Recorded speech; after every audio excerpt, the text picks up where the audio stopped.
더, 거기 제발 더 세게. 이렇게 아, 그래, 그렇게. 내 안에 힘을 줘. 욕실 타일 위로 흐르는 물방울처럼 나의 모든 감각이 한 곳으로 모여들었다. 낯선 남자의 손이 내 허리를 감싸고 55년 동안 단 한 번도 느껴보지 못한 전류가 온몸을 관통했다. 결혼 20년 차에 내가 이럴 수 있을까? 그런데 왜 지금 나는 낯선 남자의 품에서 이토록 뜨거운지. 오늘 사연 시작 전 채널을 구독하고 좋아요를 눌러주시고 어디서 시청 중인지 댓글로 알려주세요. 이 이야기를 함께 느껴주세요. 늦겨울 아침, 창문에 서린 성에처럼 내 마음도 얼어붙은 지 오래였다. 커튼 사이로 비집고 들어온 햇살이 내 얼굴을 비추는데 옆자리엔 이미 사람이 없었다. 종석은 항상 나보다 먼저 일어나 출근 준비를 마치고 거실에서 신문을 보곤 했다. 20년이 넘는 결혼 생활 동안 변함없는 일상이었죠. 침대에서 일어나 화장대 거울을 바라봤어요. 55살의 얼굴에는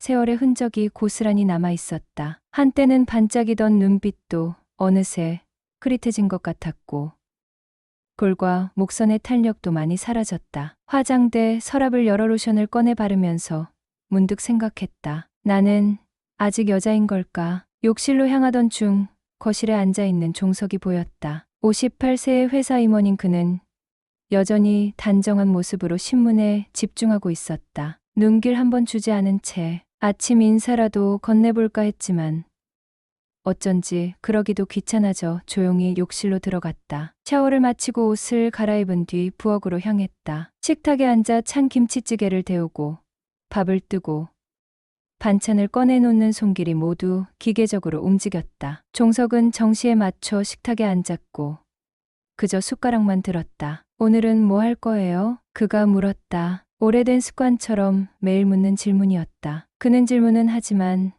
내 대답을 기다려주지 않았다. 신문을 한 장 넘기며 다시 글자에 시선을 고정했다. 마트 가고 세탁하고 늘 하는 것들. 나는 무심코 대답했다. 종석은 고개를 끄덕였을 뿐 더 이상의 말은 없었다. 아니, 원래부터 말이 없는 사람이었다. 묵직하고 과묵한 성격이라 생각했던 그였지만 언제부턴가 그 침묵이 무관심으로 느껴지기 시작했다. 식사를 마친 종석은 넥타이를 고쳐매고 정장 재킷을 입었다. 현관에서 구두를 신으며 다녀오겠습니다라는 말을 남기고 문을 닫았다. 그리고 나는 또 혼자였다. 설거지를 하면서 문득 창밖을 보니 작은 새싹이 돋아나려는 듯한 나뭇가지가 보였다. 벌써 겨울이 끝나가나 보다. 그런데 내 마음속 겨울은 언제 끝날까? 손에 쥐고 있던 그릇에 금이 가 있는 것을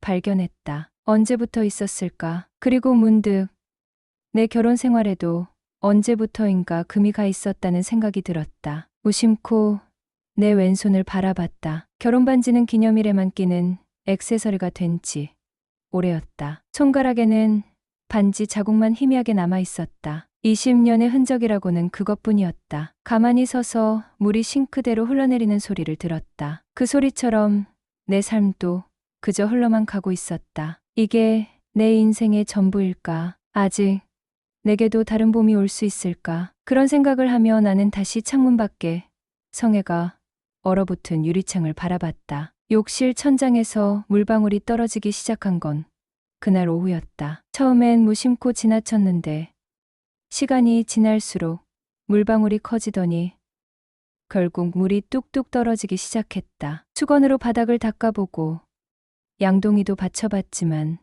상황은 나아지지 않았다. 결국 배관공을 불러야 했다. 전화번호부를 뒤적이다 찾은 권지우 배관 서비스. 오후 3시쯤 문을 두드리는 소리가 들렸다. 현관문을 열자 그가 서 있었다. 50대 초반으로 보이는 생각보다 단정한 차림의 남자였다. 안녕하세요. 권지우입니다. 배관 문제가 있다고 하셨죠? 나는 그를 욕실로 안내했다. 그가 천장을 살피는 동안 어색하게 문 옆에 서서 그의 일하는 모습을 지켜봤다. 작업복 위로 드러난 팔뚝이 생각보다 단단해 보였다. 도구를 꺼내 천장을 살피던 그가 고개를 돌려 내게 말을 건넸다. 윗집 배관에서 새는 것 같네요. 지금 바로 고칠 수 있어요. 나는 고개를 끄덕이며 그의 일하는 모습을 지켜봤다. 스패너로 무언가를 조이는 그의 손길이 능숙했다. 문득 그 손길이 다른 것을 만진다면 어떨까 하는 생각이 스쳐 지나갔다. 순간 얼굴이 화끈거려 고개를 돌렸다. 이 건물 꽤 오래됐나 봐요. 그가 물었다. 나는 무의식적으로 머리카락을 귀 뒤로 넘기며 대답했다. 네.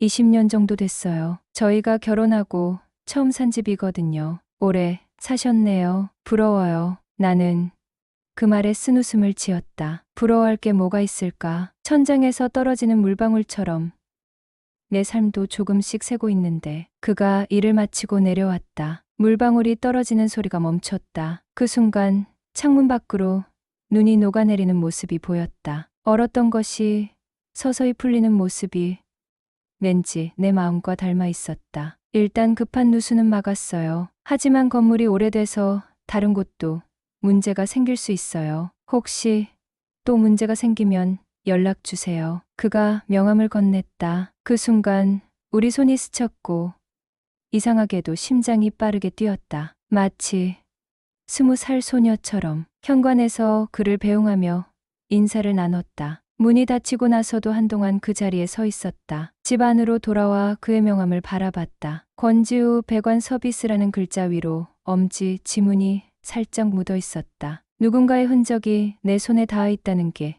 이상하게 설렜다. 그날 저녁 종석이 돌아왔을 때 욕실 배관에 문제가 있었다고 말했다. 그는 신문을 보며 대수롭지 않게 대답했다. 그래? 고쳤어? 네. 배관공 불러서 고쳤어요. 대화는 거기서 끝났다. 그에게 배관 누수는 그저 일상의 사소한 문제였고 내 마음에 일어난 파문에 대해서 난리 없었다. 잠들기 전 침대에 누워 천장을 바라봤다. 오후에 만난 그 남자의 모습이 자꾸 떠올랐다. 스패너를 다루는 손길, 내게 살짝 미소 지었던 눈가의 주름, 작업복 너머로 보이던 단단한 팔뚝. 이런 생각을 하는 내가 낯설었다. 심장이 다시 빠르게 뛰었다. 마치 오랫동안 얼어있던 것이 녹기 시작하는 것처럼. 창밖은 여전히 겨울이었지만 내 안에선 무언가 깨어나고 있었다. 마치 얇은 얼음 아래에서 물이 흐르기 시작한 것처럼. 나는 오랜만에 가슴 뛰는 밤을 보냈다. 다음 날 아침 창가에 앉아 커피를 마시고 있는데 문득 어제의 배관공이 생각났다. 권지우. 그의 이름을 마음속으로 읊조려 보니 이상하게 친숙하게 느껴졌다. 말도 안 되는 생각이었다. 하루 만에 어떻게 낯선 사람이 친숙하게 느껴질 수 있을까? 커피잔을 들어 한 모금 마시며 창밖을 바라봤다. 어제보다 눈이 더 많이 녹아 있었다. 조금씩 봄이 다가오고 있나 보다. 그때 갑자기 싱크대에서 물이 새기 시작했다. 수도꼭지를 꽉 잠갔지만 여전히 물이 떨어졌다. 어제 고친 욕실은 괜찮은데 이번엔 주방이었다. 망설임 없이 그의 명함을 찾아 전화를 걸었다. 통화 버튼을 누르는 순간 내 손가락이 살짝 떨렸다. 몇 번의 신호음 후에 그의 목소리가 들렸다. 오전에 다른 일정이 있다고 했지만 오후에 올 수 있다고 했다. 나는 괜히 집안을 정리하고 머리도 빗었다. 거울을 보니 얼굴에 홍조가 살짝 돌았다. 이런 내 모습이 우스웠다. 55살 아줌마가 뭐 하는 짓인가 싶었다. 오후 2시 초인종이 울렸다. 문을 열자 그가 서 있었다. 어제와 같은 작업복이었지만 왠지 더 반갑게 느껴졌다. 주방으로 그를 안내하고 싱크대 아래 수도관을 가리켰다. 그가 몸을 숙여 살펴보는 동안 나는 무의식적으로 그의 등선을 바라봤다. 단단하고 넓어 보였다. 종석의 등은 언제부터인가 기억나지 않았다. 언제부터 남편의 몸을 바라보지 않게 되었을까? 패킹이 낡았네요. 교체해드릴게요. 그가 도구 가방에서 부품을 꺼내 작업을 시작했다. 좁은 주방에서 그와 나란히 서 있으니 이상하게 마음이 편안했다. 커피를 대접하고 싶다는 생각이 들었다. 커피 한 잔 드릴까요? 감사합니다. 블랙으로 마셔요. 싱크대를 고치는 중이라 전기포트로 물을 끓여 인스턴트 커피를 탔다. 두 개의 머그잔에서 김이 모락모락 피어올랐다. 그에게 커피를 건네며 우리 손이 다시 한번 스쳤다. 이번에도 심장이 빠르게 뛰었다. 그가 커피를 마시며 내게 물었다. 혼자 사세요? 아니요. 남편이 있어요. 지금은 회사에 있고요. 아, 그렇군요. 부럽네요. 저는 혼자 산지 오래됐거든요. 그 말을 듣고 묘한 안도감이 들었다. 그가 혼자라는 사실이 왜 중요한지는 생각하고 싶지 않았다. 우리는 부엌 테이블에 앉아 커피를 마셨다. 그가 자신의 이야기를 들려주었다. 아내와 이혼한 지 7년째라고 했다. 자녀는 없다고 했다. 처음엔 건설 현장에서 일했지만 지금은 개인 배관 서비스를 하고 있다고 했다. 그의 이야기를 들으며 문득 깨달았다. 20년 만에 누군가가 나를 실제로 바라보며 대화를 나누고 있다는 것을. 종석과는 언제부터 이런 대화를 나누지 않게 되었을까? 그의 목소리는 낮고 부드러웠다. 내 이야기를 할 때면 눈을 맞추며 온전히 경청했다. 나는 그에게 내 이야기를 조금씩 풀어놓았다. 주부로 살아온 20년, 자녀가 없는 결혼 생활, 요즘 들어 느끼는 공허함까지. 어느새 커피잔은 비어 있었고 싱크대 수리도 끝나 있었다. 시간이 이렇게 빨리 흐르는 것이 신기했다. 창문 너머로 햇살이 비치고 있었다. 그 빛이 주방 테이블 위에 따뜻하게 내리쬐었다. 그가 일어나며 말했다. 수리는 다 끝났어요. 오래된 건물이라 다른 곳도 점검이 필요할 것 같아요. 나는 고개를 끄덕였다. 그가 떠나는 것이 아쉬웠다. 현관에서 그를 배웅하며 수리비를 지불했다. 그가 문을 나서며 뒤돌아봤다. 또 문제가 생기면 언제든 연락 주세요. 문이 닫히고 나서야 깨달았다. 내 마음이 오랜 시간 동안 얼어붙어 있었다는 것을. 그리고 지금 누군가의 온기로 서서히 녹아내리고 있다는 것을. 부엌으로 돌아와 그가 마시던 커피잔을 바라봤다. 립스틱이 묻어있지 않은 잔 테두리가 왠지 새롭게 느껴졌다. 그날 밤 종석이 돌아왔을 때 나는 싱크대가 고장났었다고 말했다. 그는 평소처럼 고개만 끄덕였다. 우리는 침묵 속에서 저녁을 먹었다. 그 침묵이 이제는 견디기 힘들게 느껴졌다. 일주일이 지났다. 창밖의 눈은 완전히 녹았고 벚나무 가지에는 꽃망울이 살짝 맺히기 시작했다. 나는 매일 아침 창가에 앉아 그를 생각했다. 권지우, 그의 이름을 떠올리는 것만으로도 가슴이 설렜다. 기대와 달리 집안에는 더 이상의 고장이 없었다. 배관은 완벽하게 고쳐져 있었고 전기도, 보일러도 모두 정상이었다. 그를 다시 만날 핑계가 없었다. 명함을 손에 쥐고 여러 번 전화를 걸까 망설였지만 용기가 나지 않았다. 무슨 핑계로 그를 부른단 말인가. 그러던 어느 날 아침 자고 일어나니 창문이 안 열렸다. 레일이 박힌 듯이 꼼짝도 하지 않았다. 봄바람을 맞으며 커피를 마시고 싶었는데 처음엔 망치로 두드려 보기도 하고 오일을 뿌려보기도 했지만 소용없었다. 잠시 고민하다가 결국 그에게 전화를 걸었다. 통화 버튼을 누르자 심장이 빠르게 뛰었다. 그의 목소리를 들으니 얼굴에 미소가 번졌다. 오늘은 시간이 된다고 했다. 화장대 앞에 앉아 오랜만에 화장을 했다. 립스틱을 바르면서 거울 속 내 모습을 바라봤다. 주름이 늘었지만 눈빛은 이상하게 반짝였다. 마치 20대로 돌아간 것처럼. 그가 오기 전 집안을 정리하고 커피를 준비했다. 커피 향이 집 안에 가득 퍼졌다. 초인종 소리에 가슴이 쿵쾅거렸다. 문을 열자 그가 환하게 웃으며 서 있었다. 안녕하세요. 오랜만이네요. 그를 거실로 안내하며 창문 문제를 설명했다. 그는 곧바로 작업을 시작했다. 망치로 창틀을 두드리고 오일을 정확한 위치에 뿌렸다. 그의 손놀림이 능숙했다. 그렇게 10분 정도 지났을까. 창문이 스르륵 열렸다. 됐네요. 이 건물은 습기가 많아서 금속 부분이 자주 녹슬어요. 정기적으로 오일을 뿌려주세요. 봄바람이 창문으로 들어왔다. 커튼이 살랑거렸다. 마치 내 마음처럼. 커피 한잔 하실래요? 그가 고개를 끄덕였다. 우리는 창가에 앉아 커피를 마셨다. 밖에서는 아이들이 뛰어노는 소리가 들렸다. 봄이 왔다는 신호였다. 봄이 오니 좋네요. 그가 말했다. 나는 고개를 끄덕였다. 어쩐지 그 말이 내 마음을 정확히 짚어낸 것 같았다. 이번엔 정말 사소한 문제로 불러서 미안해요. 괜찮아요. 당신을 만나는 건 항상 즐거워요. 그의 솔직한 말에 가슴이 떨렸다. 누군가 나를 만나는 것이 즐겁다고 한지 얼마나 오래됐을까. 종석은 언제부터 나와의 만남을 즐거워하지 않게 되었을까. 저도요. 나도 모르게 내 마음을 고백했다. 그가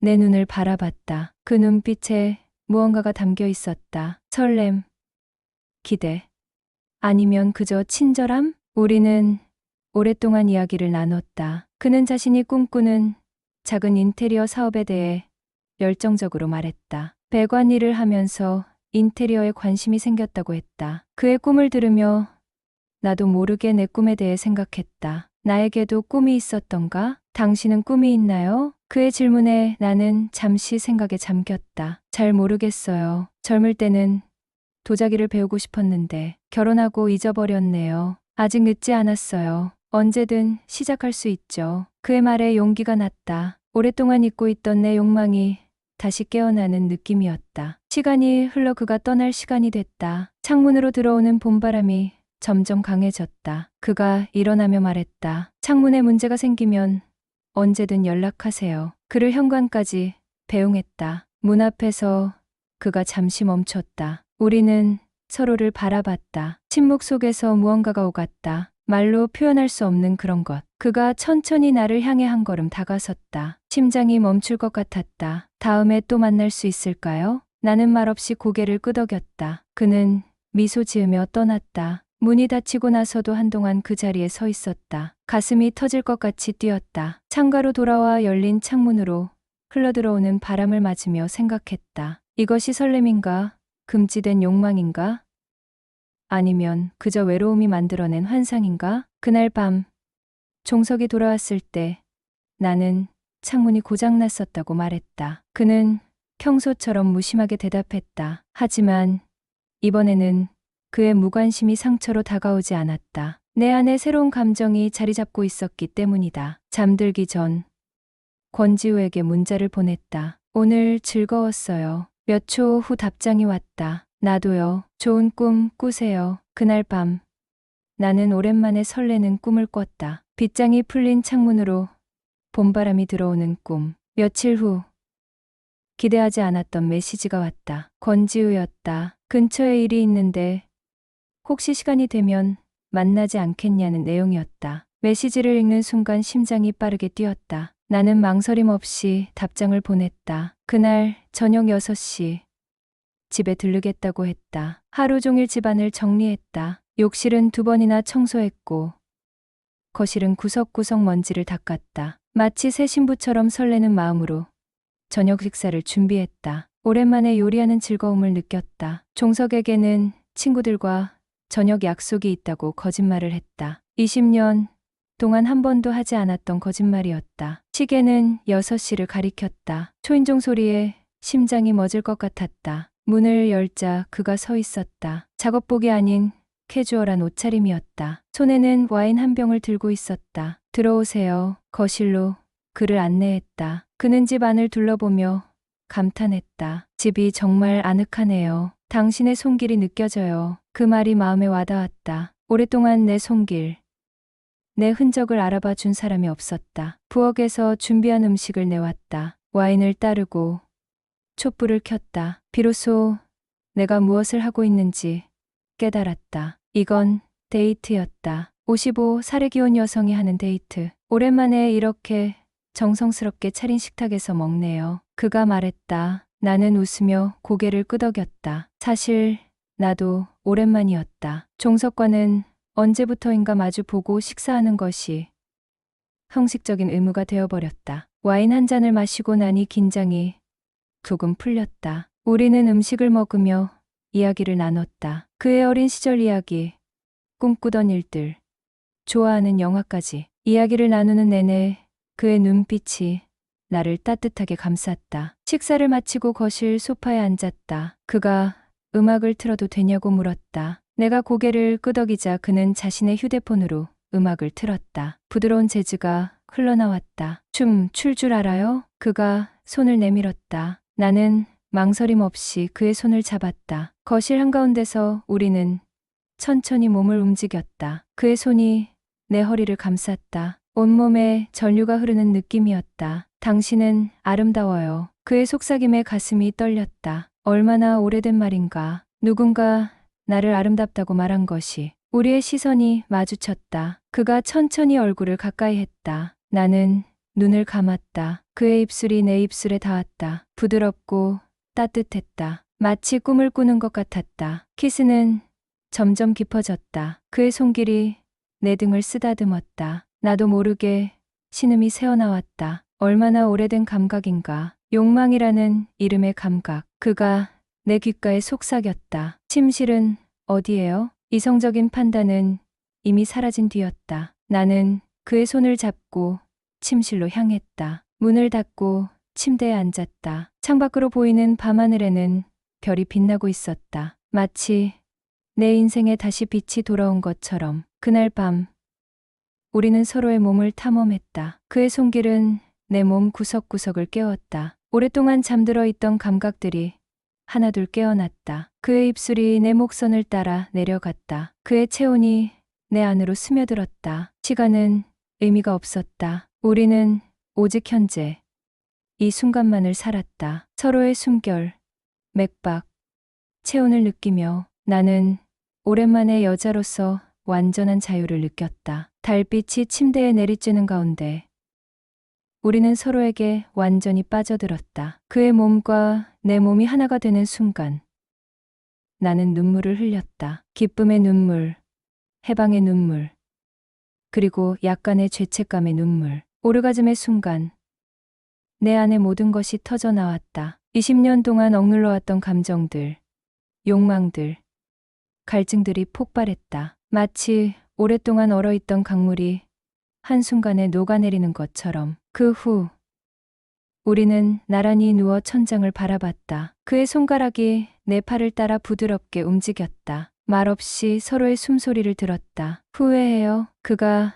조용히 물었다. 나는 고개를 저었다. 아니요. 당신은요? 전혀요. 이런 느낌은 처음이에요. 그의 말에 가슴이 따뜻해졌다. 나는 그의 가슴에 머리를 기대고 누웠다. 그의 심장 소리가 내 귀에 들렸다. 규칙적이고 안정적인 소리. 마치 나를 위해 뛰는 것처럼. 창밖으로 벚꽃가지가 보였다. 아직 꽃은 피지 않았지만 분홍빛 기운이 감돌고 있었다. 곧 피어날 준비를 하고 있는 밤벚꽃. 나의 인생도 이제 다시 피어날 준비를 하고 있는 걸까? 그날 밤 나는 오랜만에 누군가의 품에 안겨 잠들었다. 죄책감보다 더 강한 것은 행복감이었다. 내일에 대한 생각은 잠시 미뤄두었다. 지금 이 순간만큼은 오직 나를 위한 시간이었으니까. 아침 햇살이 침대에 내리쬐었을 때 나는 혼자였다. 권지우는 이미 떠난 뒤였다. 베개에는 그의 향기만 남아 있었다. 침대에 앉아 창밖을 바라봤다. 세상이 달라 보였다. 더 밝고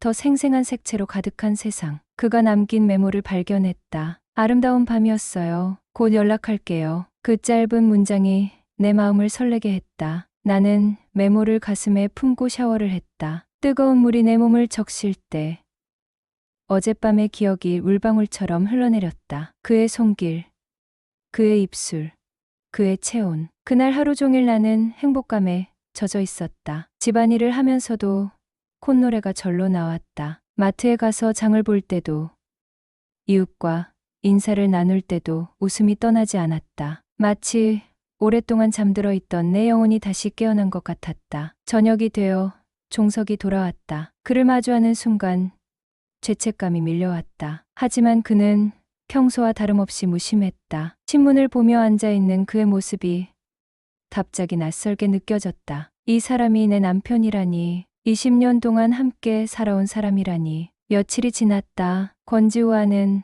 매일 메시지를 주고받았다. 때로는 전화도 했다. 그의 목소리를 들을 때면 심장이 빠르게 뛰었다. 우리는 2번 더 만났다. 한 번은 카페에서, 또 한 번은 다시 내 집에서. 그리고 매번 우리는 서로에게 더 깊이 빠져들었다. 그러던 어느 날 저녁, 종석이 평소보다 일찍 돌아왔다. 그의 표정이 달랐다. 묵직하고 무거운 침묵이 집 안에 가득 찼다. 할 말이 있어요. 그가 거실 테이블에 서류 봉투를 올려두었다. 나는 의아한 표정으로 봉투를 열었다. 그 안에는 CCTV 영상 캡처와 카드 영수증이 있었다. 우리 아파트 현관 CCTV에 찍힌 권지우의 모습, 와인을 사는 장면이 담긴 영수증. 심장이 멎을 것 같았다. 설명해 줄래요? 종석의 목소리는 차분했다. 분노보다는 체념이 담겨 있었다. 나는 말문이 막혔다. 변명할 수도,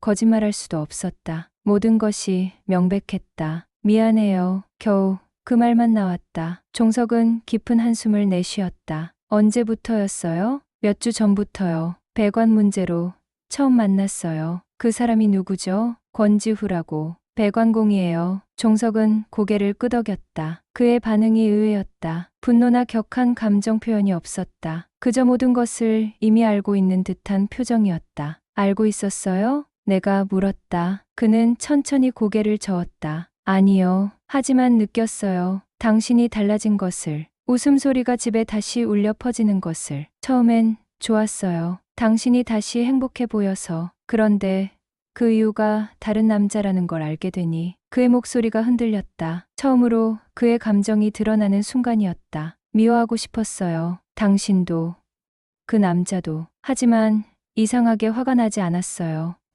그냥 슬펐죠. 그때 깨달았다. 종석도 우리 결혼 생활의 문제를 알고 있었다는 것을. 단지 말하지 못했을 뿐. 우리가 언제부터 이렇게 됐을까요? 내가 물었다. 그는 창밖을 바라보며 대답했다. 모르겠어요. 어느 순간 우리는 서로 말하는 것을 포기했어요. 나는 회사에 빠져 살았고, 당신은 당신의 세계에 살았죠. 처음으로 우리는 솔직한 대화를 나눴다. 20년 만에 진짜 대화였다. 그는 자신이 얼마나 외로웠는지, 나에게 다가가고 싶었지만 방법을 몰랐다고 말했다. 나는 내가 얼마나 소외감을 느꼈는지, 그의 무관심이 얼마나 아팠는지 말했다. 사랑이 식은 건가요? 그가 물었다. 나는 잠시 생각했다. 사랑은 언제 식었을까? 아니, 사랑은 식은 게 아니라 변한 것인지도 모른다. 미워하려 했는데 마음이 먼저 식었더라고요. 내 대답에 그는 쓴웃음을 지었다. 우리의 진실이 그 한 문장에 담겨 있었다. 이제 어떻게 할까요? 그가 물었다. 창밖에는 눈이 완전히 녹아 무릉덩이만 남아 있었다. 겨울은 이미 지나갔고 새로운 계절이 다가오고 있었다. 이혼하고 싶어요. 내 말에 그는 천천히 고개를 끄덕였다. 이상하게도 그 순간 우리 사이에 평화가 찾아왔다. 오래된 거짓이 사라지고 정직함만 남은 순간이었다. 협의 이혼으로 진행할게요. 당신이 원하는 대로. 그날 밤 종석은 작은 여행 가방을 꾸려 친구 집으로 떠났다. 나는 그를 현관에서 배웅했다. 마지막으로 그가 내 손을 잡았다. 행복했으면 좋겠어요. 그 말이 진심으로 들렸다. 나는 눈물을 참으며 고개를 끄덕였다. 문이 닫히고 나는 혼자 남았다. 20년의 결혼 생활이 이렇게 끝난다는 것이 믿기지 않았다. 슬픔보다는 죄책감보다는 해방감이 더 컸다. 그날 밤 나는 권지우에게 연락했다. 모든 일을 솔직하게 말했다. 그는 조용히 내 이야기를 들었다. 그리고 말했다. 시간이 필요하겠네요. 당신의 시간. 그의 배려에 고마웠다. 그는 내게 생각할 시간을 주겠다고 했다. 혼자 침대에 누워 천장을 바라보며 생각했다. 내 인생은 이제 어디로 흘러갈 것인가. 두려움과 기대가 뒤섞인 밤이었다. 창밖에는 눈 녹은 자리에 새싹이 돋아나기 시작했다. 이혼 절차는 생각보다 순조롭게 진행됐다. 종석과 나는 변호사를 통해 모든 재산을 공정하게 나누었다. 아파트는 매각하기로 했고 각자의 몫을 받아 새 출발을 하기로 했다. 법적인 절차가 마무리되기까지 한 달 정도가 걸렸다. 그동안 나는 권지우와 연락을 끊었다. 내 마음을 정리할 시간이 필요했다. 그는 그것을 이해해 주었다. 가끔 안부 메시지만 보내왔다. 잘 지내고 있나요? 날씨가 좋네요. 그 짧은 메시지에도 그의 배려가 담겨 있었다. 이혼이 확정된 날, 나는 혼자 거리를 걸었다. 3월의 바람이 얼굴을 스쳤다. 이제 막 겨울이 끝나가는 시점이었다. 가게의 유리창에 비친 내 모습이 달라 보였다. 더 이상 누군가의 아내가 아닌 그저 윤설인이라는 한 여자. 무작정 걷다 보니 도자기 공방 앞에 서 있었다. 창문 너머로 사람들이 흙을 빚는 모습이 보였다. 젊었을 때 한번 배우고 싶었던 취미였다. 그때는 왜 시작하지 않았을까? 종석의 반대?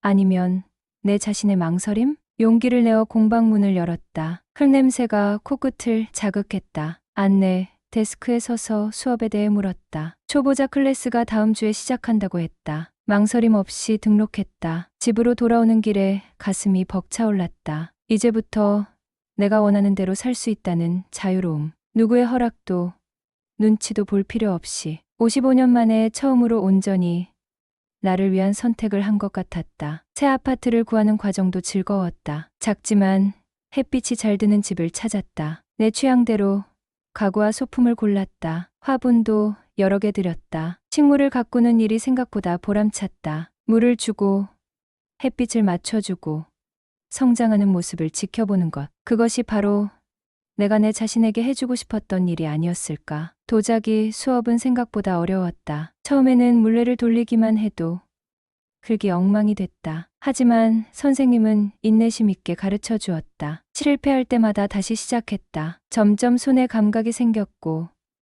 흙이 내 의도대로 모양을 갖추기 시작했다. 수업에서 만난 사람들도 좋았다. 다양한 연령대, 다양한 이유로 도자기를 배우는 사람들. 자연스레 친구가 생겼다. 수업 후 함께 차를 마시며 이야기하는 시간이 즐거웠다. 종석과의 결혼 생활에서는 내 친구들이 점점 줄어들었는데 이제 다시 관계를 맺기 시작했다. 어느 날 저녁 도자기를 굽는 가마 앞에서 기다리며 문득 권지우가 생각났다. 2달 넘게 그의 목소리를 듣지 못했다. 그는 어떻게 지내고 있을까? 여전히 나를 기다리고 있을까? 아니면 이미 다른 여자를 만났을까? 공방을 나와 집으로 걸어가는 길에 용기를 내어 그에게 전화를 걸었다. 몇 번의 신호음 후에 그의 목소리가 들렸다. 반갑게 내 이름을 부르는 그의 목소리에 가슴이 따뜻해졌다. 잘 지냈어요? 그가 물었다. 나는 최근 내 생활에 대해 이야기했다. 이혼 절차,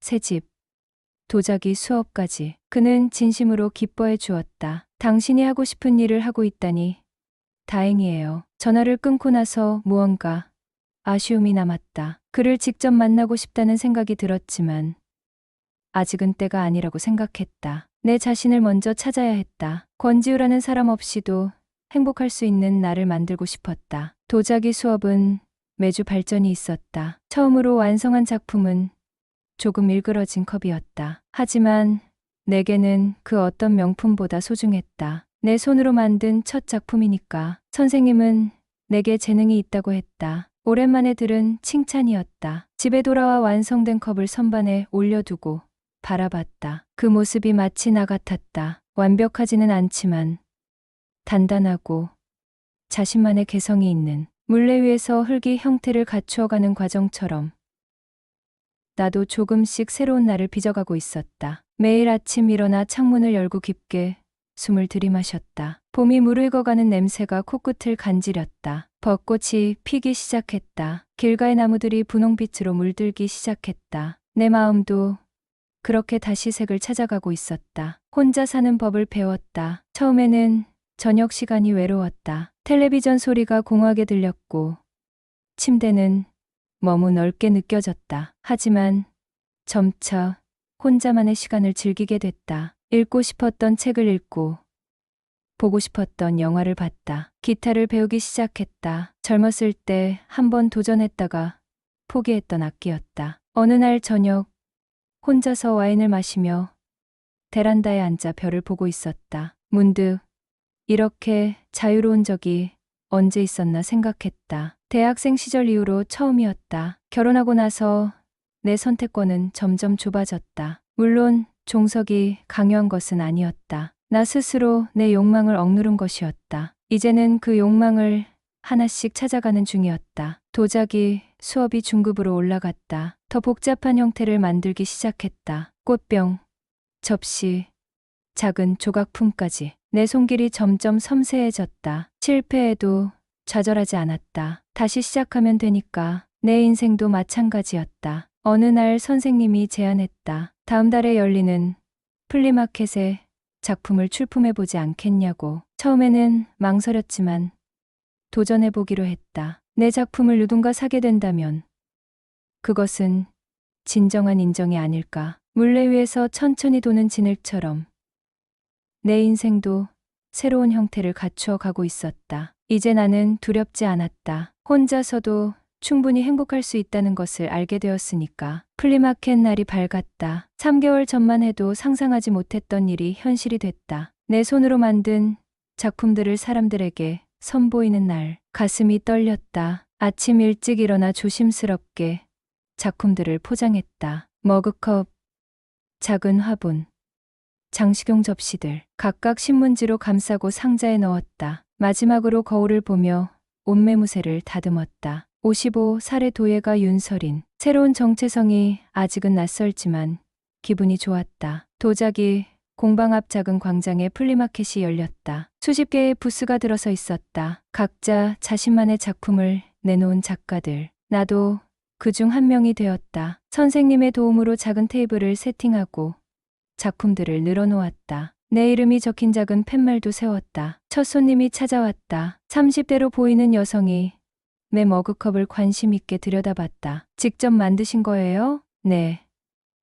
3달 전부터 배우기 시작했어요. 정말 감각이 좋으세요. 이 컵 살게요. 첫 작품이 팔리는 순간 형용할 수 없는 기쁨이 밀려왔다. 이어서 여러 사람들이 내 부스를 찾았다. 작품에 대해 설명하고 가격을 이야기하고 포장해주는 과정이 즐거웠다. 내가 만든 것들이 다른 사람의 일상에 들어간다는 생각이 신기했다. 점심시간이 되어 잠시 자리를 비울 생각으로 일어섰다. 그때 눈에 익은 실루엣이 보였다. 가슴이 쿵 내려앉았다. 권지우였다. 몇 부스 건너편에서 그가 서 있었다. 그도 나를 발견하고 천천히 다가왔다. 오랜만이에요. 그의 목소리는 여전히 따뜻했다. 나는 어색하게 웃으며 고개를 끄덕였다. 3개월 만에 재회였다. 여기서 뭐 하세요? 내가 물었다. 그는 자신의 부스를 가리켰다. Better Space라는 간판이 걸린 작은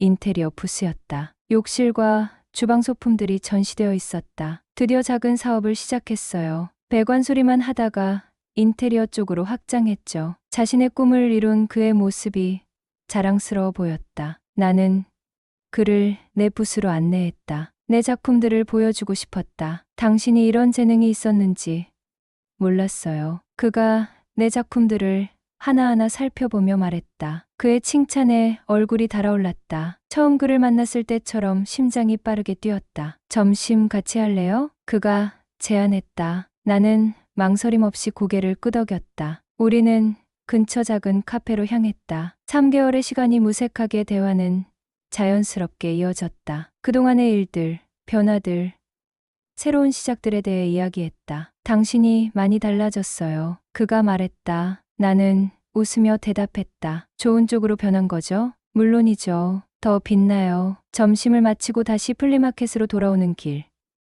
그가 조심스럽게 내 손을 잡았다. 따뜻했다. 이번에는 죄책감 없이 그 온기를 느낄 수 있었다. 부스로 돌아와 각자의 자리에서 오후 시간을 보냈다. 가끔 시선이 마주치면 서로 미소 지었다. 마치 첫사랑처럼 설레는 감정이었다. 해가 저물기 시작하고 플리마켓이 마무리될 무렵 그가 다시 내 부스를 찾아왔다. 손에는 작은 선물 상자를 들고 있었다. 이거 당신 줄게요. 상자를 열어보니 욕실용 선반이었다. 작고 세련된 디자인의 나무 선반. 당신 작품을 올려두면 예쁠 것 같아서요. 그 말에 가슴이 따뜻해졌다. 그는 내 작품을 소중히 여기고 있었다. 부스를 정리하는 것을 도와주겠다고 했다. 함께 작품들을 포장하고 테이블을 접고 의자를 치웠다. 그 과정에서 우리 손이 자주 스쳤다. 이제는 그 접촉이 자연스러웠다. 정리를 마치고 어두워진 공원을 걸었다. 벚꽃 가로수 길이었다. 완전히 핀 벚꽃이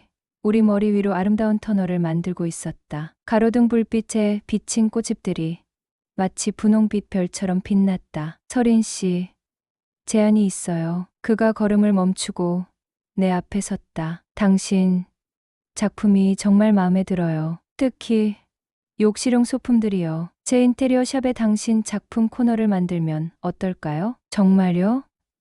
네. 윤설이네 욕실 소품이라고 해서요. 당신 작품과 제 인테리어 아이템이 잘 어울릴 것 같아요. 동업 제안이었다. 기대하지 않았던 제안에 가슴이 벅차올랐다. 생각해 볼게요. 서두르지 마세요. 천천히 결정해도 돼요. 그의 배려에 감사했다. 우리는 다시 걷기 시작했다. 벚꽃잎이 바람에 흩날려 우리 주위로 내려앉았다. 마치 축복처럼 느껴졌다. 공원 끝에 이르렀을 때 그가 내 손을 잡았다. 우리는 서로를 바라봤다. 그의 눈에는 따뜻한 감정이 담겨 있었다. 우리 다시 시작해볼까요? 그의 질문에 나는 잠시 생각했다. 3개월 전과는 다른 상황이었다. 이제 나는 자유로운 몸이었고 스스로를 찾아가는 중이었다. 천천히 가요. 내 대답에 그는 미소 지었다. 그리고 조심스럽게 내게 키스했다. 벚꽃 향기 속에서의 키스. 더 이상 죄책감도 두려움도 없었다. 오직 순수한 설렘만 있었다. 우리 천천히 따뜻하게 갈까요? 그의 제안에 나는 고개를 끄덕였다. 우리는 손을 잡고 노을이 지는 벚꽃길을 걸었다. 핑크빛 노을이 하늘을 물들이고 있었다. 마치 내 인생에 다시 찾아온 두 번째 봄처럼. 55년을 살아오면서 깨달은 것이 있다. 인생에는 여러 번의 계절이 찾아온다는 것. 겨울이 지나면 반드시 봄이 온다는 것. 그리고 때로는 두 번째 봄이 첫 번째보다 더 아름답다는 것. 이제 나는 두렵지 않다. 내 안의 균열을 스스로 메우고 나를 먼저 사랑하는 법을 배웠으니까. 그리고 그 단단해진 나를 사랑해주는 사람이 내 곁에 있으니까. 벚꽃잎이 우리 머리 위로 흩날렸다. 내 인생의 두 번째 봄이 시작되고 있었다. 오늘 이야기 어떠셨나요? 좋아요, 구독, 그리고 여러분들의 마음을 댓글로 꼭 남겨주세요. 사연자분께 큰 힘이 됩니다.